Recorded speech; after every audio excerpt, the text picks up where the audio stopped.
আমরা অনেকেই পেটের জ্বালা ও আলসারের সমস্যাতে ভুগি। অনেক সময় পেটে এইচ পাইলোরি ইনফেকশন থেকে আলসার হয়, কিন্তু অনেক ক্ষেত্রে সমস্যাটা আরো গভীরে থাকে। চলুন জেনে নিই এইসব কারণ।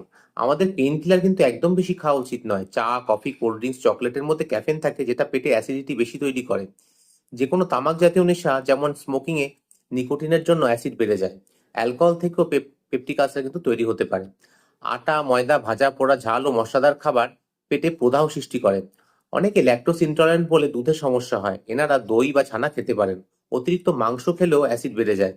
পেঁপে বা আনারসের মধ্যে এনজাইম থাকে, তা পেটের ক্ষতি করতে পারে। এছাড়াও অতিরিক্ত লেবু গ্যাস্ট্রাইটিসে খাবেন না।